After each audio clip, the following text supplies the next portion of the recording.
Con su permiso, presidente, buenos días a todas, a todos. El día de hoy vamos a presentar dos de las 20 reformas que se han presentado y que están ya en la Cámara de Diputados, la reforma en materia de pensiones y también la reforma de salario mínimo. Nos acompañan el día de hoy Marat Bolaños, secretario de Trabajo, Zoé Robledo, titular del IMSS, está también Centeno, Pedro Centeno del ISSSTE, titular del ISSSTE, y Carlos Martínez, titular del Infonavit. Entonces vamos a iniciar primero con el tema de pensiones.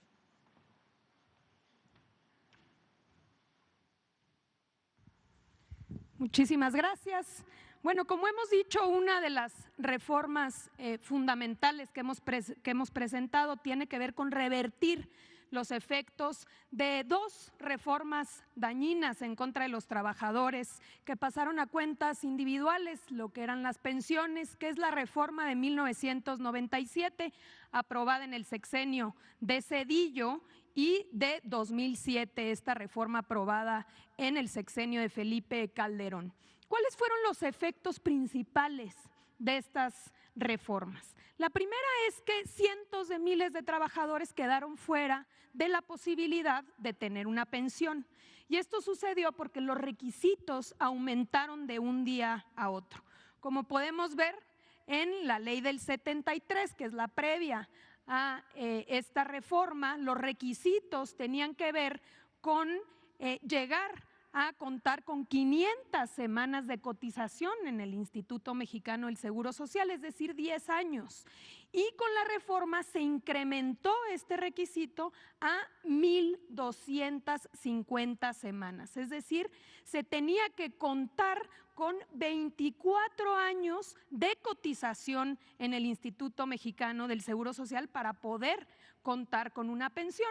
¿Qué sucedió? Pues que un importante porcentaje de los trabajadores se quedaron sin la posibilidad de contar con una pensión. Adelante.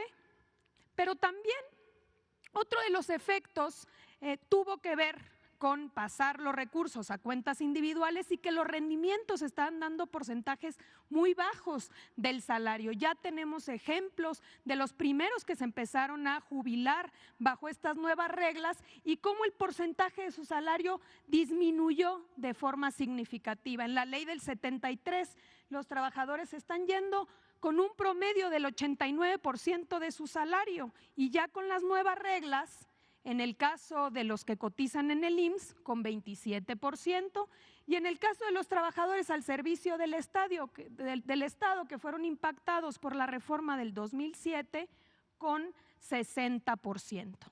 Derivado de esta realidad es que en 2020 el presidente Andrés Manuel López Obrador presentó una reforma, adelante, que fue muy importante y que tuvo efectos muy importantes. Una reforma no muy conocida, pero que fue fundamental. ¿Qué planteó esa reforma que fue aprobada? Primero, disminuir las semanas de cotización. De 1,250 pasó a 750, con un incremento paulatino hasta 2030, llegar a 1,000 semanas de cotización. Un segundo elemento fue incrementar las aportaciones por parte de los empleadores. Pasó o va a irse incrementando, como se ha venido incrementando ya, hasta alcanzar el 13% para 2030. Un tercer elemento fue poner un límite a las AFORES. Las AFORES estaban cobrando, comisiones muy elevadas y por eso se establecieron topes que han llegado en estos años a generar 160,000 millones de pesos en favor de los trabajadores que antes se iban a las comisiones de las AFORES. Y finalmente también se estableció una pensión garantizada por parte del gobierno para aquellos que estaban ganando un salario mínimo en 2020. Entonces, ya estos cambios tuvieron efectos importantes. Por ejemplo, y nada más para darles un dato, de los que se pensionaron de 2021 a 2023, el 93% se pudo pensionar gracias a que se bajaron los requisitos. De no haber hecho esta reforma en 2020, hubieran quedado excluidos de este derecho. Y también ha impactado, y la proyección es precisamente que de 27% de la ley del 97, con todos estos cambios, ahora se percibirá el 64% del salario de los trabajadores. Como pueden ver, fue importante, pero todavía no suficiente. Por eso llega la reforma o la propuesta de reforma de 2024.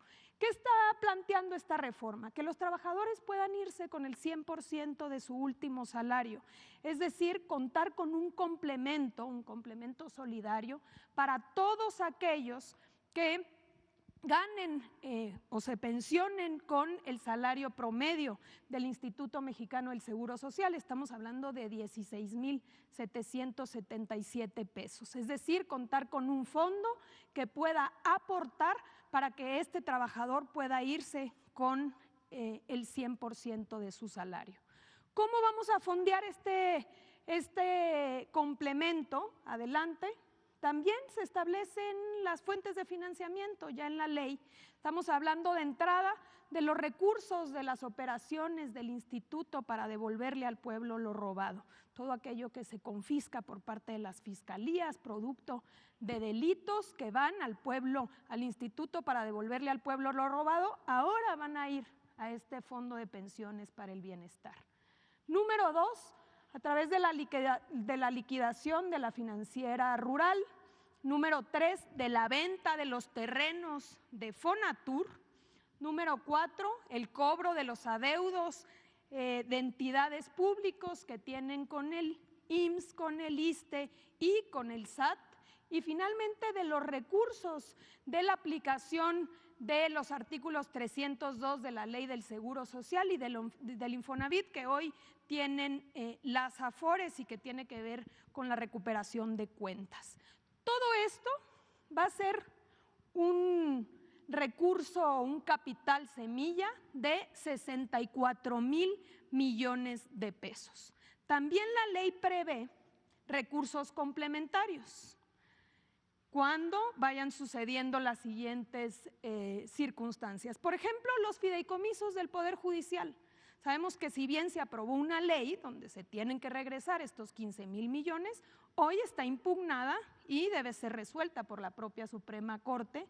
Esperamos que una vez resuelto se pueda liberar estos recursos y que formen parte del fondo para las pensiones. Número 2, los ahorros de la extinción de organismos autónomos. Otra de las reformas de las que habremos de hablar más adelante tienen que ver con la duplicidad de funciones y con extinguir estos órganos, entre comillas, autónomos. 25% de las utilidades que generen las empresas paraestatales que están a cargo de Sedena y Marina, donde aquí ya se establece el fin específico que serán las pensiones, y finalmente la capitalización de los rendimientos generados por este propio fondo que irán teniendo con el tiempo. Adelante. Finalmente, decir a quiénes aplica esta reforma. A todos aquellos que tengan 65 años y que cumplan con los requisitos para tener una pensión y que se pensionen una vez aprobada la reforma y creado este fondo de pensiones para el bienestar. Estamos hablando de dos grupos principalmente, todos aquellos que fueron afectados por la ley del 97, es decir, las mujeres y hombres que cotizan ante el IMSS y que empezaron a cotizar ante el IMSS después del 1 de julio del 97, y en el caso de los trabajadores al servicio del Estado, todas y todos aquellos que cuenten con una cuenta individual son los que habrán de tener o acceder a este fondo para poder complementar sus pensiones. Se trata de dignificar, de reconocer el trabajo de toda la vida de los trabajadores y revertir estas reformas que tanto dañaron a la clase trabajadora en México. Es cuanto, presidente. Adelante, Marat.